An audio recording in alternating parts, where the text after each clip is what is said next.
नमस्कार, जय हिंद साथियों आप सभी का हमारे YouTube प्लेटफॉर्म एक्सीलेंट क्लासेस पे स्वागत है। साथियों आज की वीडियो में हम बात करेंगे कि चतुर्थ श्रेणी कर्मचारी में जो स्क्रूटनी फॉर्म भरा जा रहा है। साथियों इस स्क्रूटनी फॉर्म से पहले आपको कौन कौन से डॉक्यूमेंट आवश्यक है। साथियों अगर आप स्क्रूटनी फॉर्म ऑनलाइन भरते हैं तो उससे पहले आपको ऑफलाइन स्क्रूटनी फॉर्म जो होता है वो आपको भरना होगा। साथियों अगर आप कोई गलती करेंगे तो आपका डीवी कैंसिल हो सकता है। इस वजह से आपको बिल्कुल सावधानी से सारे काम करने हैं। आपको जल्दबाजी बिल्कुल नहीं करनी है। स्क्रूटनी फॉर्म भरने के लिए लगभग 9 फरवरी से लेकर 23 फरवरी तक यहाँ पे दिया गया है समय अपने को। अब यहाँ पर साथियों इसमें कितने शपथ पत्र लगेंगे यानी स्टाम्प कितने लगेंगे, तो इसका भी यहाँ पर 4th ग्रेड के स्टाम्प की संख्या जारी हो चुकी है, पीडीएफ आ चुकी है। पूरी पीडीएफ आप हमारे डिस्क्रिप्शन बॉक्स से जो टेलीग्राम चैनल है वहाँ से जाके आप इसे डाउनलोड कर सकते हैं। बिल्कुल सावधानी रखनी है, स्क्रूटनी फॉर्म भरने में कोई जल्दबाजी नहीं करनी है। पहले पूरा हम ऑफलाइन भर के आपको बता रहे हैं, उसको पूरा जानना है, उसके बाद ही आप बिल्कुल ऑनलाइन भरेंगे। साथियों आप स्क्रूटनी फॉर्म ऑफलाइन के 2 फॉर्मेट निकाल के रखिए, एक भर के रखिए और उसी से आपको क्या करना है, ऑनलाइन भरवाना है। अगर उसमें गलती हो जाती है तो आप दूसरा वाला भर के और आपको ऑनलाइन फॉर्म भरना है, उसका प्रिंट निकलेगा, वो प्रिंट आपको लेकर वहाँ पे जाना है साथियों, ठीक है ना। तो पूरा स्टेप बाय स्टेप देखेंगे। ये स्क्रूटनी फॉर्म है ऑफलाइन। सबसे पहले आपको इसको डाउनलोड करके इसको भर के रखना है। इसी को देख देख के आपको क्या करना है, ऑनलाइन भरना है, क्योंकि वहाँ पर कोई जानकारी होगी तुरंत अवेलेबल नहीं होगी, इसलिए आपको पहले ऑफलाइन भर के रखना है। और ये 2 प्रतियों में भरना है, यहाँ पे लिखा है आवेदक के द्वारा 2 प्रतियों में भरा जाएगा, ठीक है। और यही भर के आपको क्या करना है, वहाँ पर ले जाना है, कहाँ पे, जहाँ पर आपका डीवी होगा, लेकिन इसी को देख के आपको ऑनलाइन भरना होगा। सबसे पहले आपका नवीनतम फोटो यहाँ पे चिपका लेना है, ठीक है ना। और 100 रुपये का पोस्टल ऑर्डर आपको यहाँ पर लगाना है, ठीक है ना। अब ये 100 रुपये का पोस्टल ऑर्डर साथियों देखते हैं किन के लिए लगता है, कि जो अगर ऑनलाइन भरने से अगर वंचित रह जाता है, अगर वो ऑफलाइन जमा कराता है तो यहाँ पर पोस्टल ऑर्डर लगाना पड़ेगा। ऑनलाइन तो ऑनलाइन फीस जमा हो जाएगी, तो आपको उसमें दिक्कत नहीं रहेगी। यहाँ पर आपको अपना रोल नंबर लिखना है, बिल्कुल सावधानी से। आपका आवेदन का क्रमांक नहीं है तो एसएससी आईडी से पता कर लो। मेरिट क्रमांक यहाँ पे लिखने, पोस्टल ऑर्डर आपको यहाँ पर नहीं लिखना है, ठीक है। अगर आप ऑफलाइन जमा कराए तो लिखना है। विज्ञापन की संख्या लिखनी है, पद कोड और क्रम संख्या लिखनी है, पद का नाम चतुर्थ श्रेणी अधिकारी लिखना है, और विभाग का नाम आपका जो भी है सचिवालय है और जो भी है माध्यमिक शिक्षा विभाग है, तो आपको वहां पर लिख लेना है। अब आपको यहाँ पर अगला भरना है आरक्षण का वर्ग। आप कौन सा आरक्षण ले रहे हैं, आप सामान्य से हैं, ईडब्ल्यूएस से हैं, ओबीसी से हैं, ठीक है ना, एमबीसी से हैं, एससी से हैं, एसटी से हैं, या जनजातीय श्रेणियों से हैं, या शहबाज किशनगंज से है, तो आपको यहाँ पर टिक कर देना है। इसके अलावा आपको मूल निवास और जन्म स्थान का डिटेल भरना है। क्या मूल निवास में आपका कौन सा राज्य है, जिला है, तहसील है, और अन्य टिप्पणी गांव का नाम लिख दीजिए। जन्म स्थान में आपका कौन सा राज्य, जिला, तहसील और उसका आपका गांव का नाम लिख लीजिए। अब इसके अतिरिक्त विशेष श्रेणी में आपको क्या करना है, या तो अगर लग रहा है तो हाँ करना है, नहीं तो आपको क्रॉस का चिन्ह कर देना है। विशेष श्रेणी में पहले अविवाहित है, विवाहित है, विधवा है, परित्यक्ता महिला है, जिसे हम डिवोर्स महिला कहेंगे, ठीक है ना, है तो हाँ करना है, बाकी को आपको क्रॉस करना है। जैसे विशेष योजना लागू हो रहा है तो हाँ कर देना है, मूक बधिर लागू नहीं हो रहा है तो क्रॉस कर देना है, आपको एलडीसीपी अगर लागू नहीं हो रहा है तो क्रॉस कर देना है, ठीक है ना। इस प्रकार से आपको अगर लागू नहीं हो रहा है तो क्रॉस करना है, वरना आपको हाँ कर देना है, ठीक है। ये वाला आपका बिल्कुल आप ध्यान सकते हैं। आपकी जो भी विशेष योग्यजन की कैटेगरी आप लिखिए, भूतपूर्व सैनिक है तो यहाँ पे लिखिए, उत्कृष्ट खिलाड़ी है तो यहाँ लिखिए, एनसीसी है तो आपके पास यहाँ लिखिए, एमआईएमडी है तो आपको यहाँ पर लिखना होगा। इसके अलावा अगर आप पहले से कोई सेवारत कर्मचारी है और आपने आवेदन किया, आप डीवी करवा रहे हैं, तो आपकी डिटेल यहाँ पे भरनी है। उसके बाद में आपको आपका नाम हिंदी में भरना है। उसके बाद में आपको ब्लॉक लेटर में आपका इंग्लिश में नाम लिखना है, पिता का नाम लिखना है, माता का नाम लिखना है, जन्म तारीख आपको लिखनी है, विज्ञप्ति में निर्धारित तिथि यानी 1/1/2026 तक आप कितने वर्ष, कितने माह और कितने दिन के हो रहे हैं यहाँ पे लिखना है। नागरिकता आपकी भारतीय हो ही जाएगी। धर्म आपका जो भी है वो आपको यहाँ पर लिख लेना है। उसके बाद में आपको आपकी जो वैवाहिक स्थिति है वो आपको यहाँ पर फिल करनी है 7वें नंबर पॉइंट में। अविवाहित है, विवाहित है, परित्यक्ता है, विधवा है, पुनर्विवाहित है या विधुर है, जो भी आपको यहाँ पर टिक कर देना है, बाकी को आपको क्रॉस कर देना है। उसके बाद में आता है तो आपके विवाह का विवरण। अगर आपका विवाह हो रखा है तो आपको ये भरना है, नहीं तो आपको यहाँ पर क्रॉस कर देना है। ऐसा अगर आपको नहीं लागू है तो क्रॉस कर देना है, तो आपको यहाँ पर भरना है विवाहित होने की स्थिति में पति पत्नी का नाम, ठीक है ना। पति है तो पत्नी का नाम लिखेंगे और पत्नी है तो पति का नाम लिखेंगे।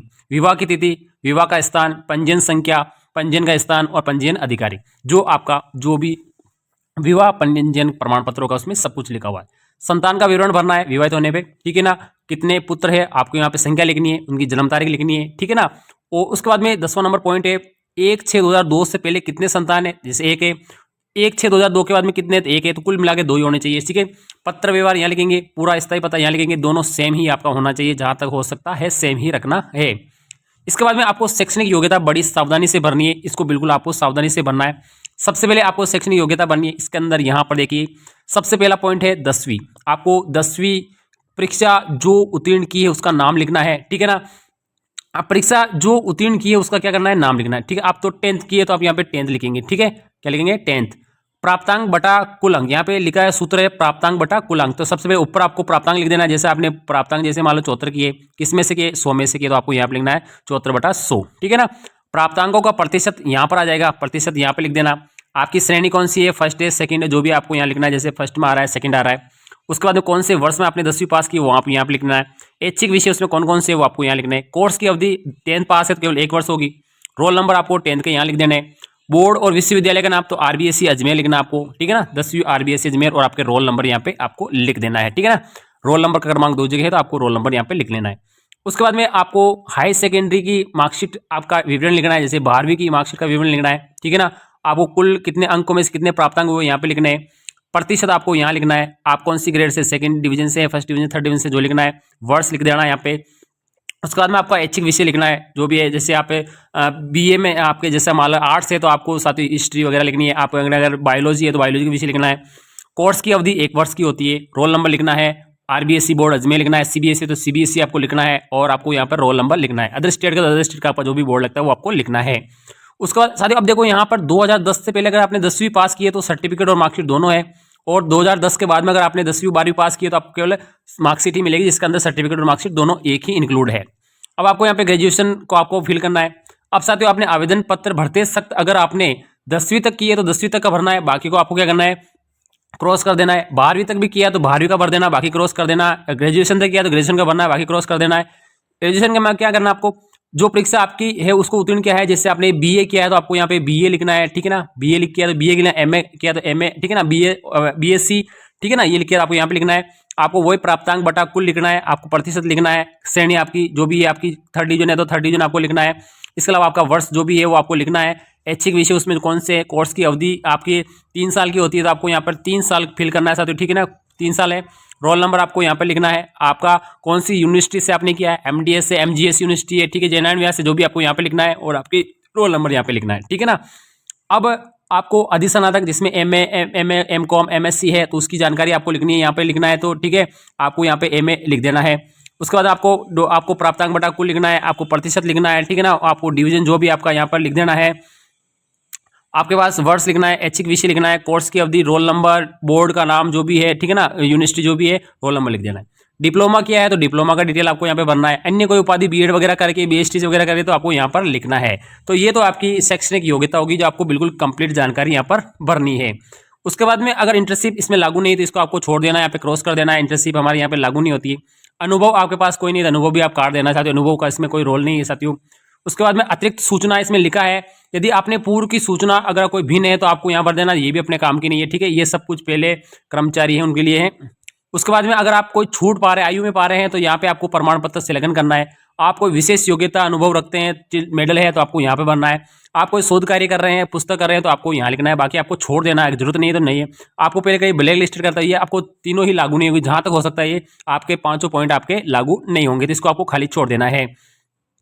अब इसके बाद में यहाँ पर देखो ये भी अपना खाली रह जाएगा। अब आवेदक को जरा शपथ पत्र घोषणा करनी है। ठीक है, ये पूरा पढ़ लेना कि इसमें कोई झूठी जानकारी, गलत जानकारी नहीं है, मेरी विरुद्ध कार्रवाई कर सकते हो आप। ठीक है, ये सब कुछ ध्यानपूर्वक हमने पढ़ लिया है, सब कुछ कर लिया है। 2001-6-2002 के पहले अपने 2 से ज़्यादा संतान हमारे नहीं है, ये करके आपको यहाँ पे जन्म, आपका स्थान लिख देना, आपका गाँव का, आपका जो भी गाँव का नाम है, दिनांक लगा के आपको यहाँ पर क्या करना है, अपने पूर्ण हस्ताक्षर करना है। जो आपने आवेदन करते वक्त जो किए वही आपको यहाँ पर करना है, अलग भिन्न भिन्न नहीं करना है, आपको थोड़ा ध्यान रखना चाहती हूँ। ठीक है, अब आता है हमारा प्रपत्र 2।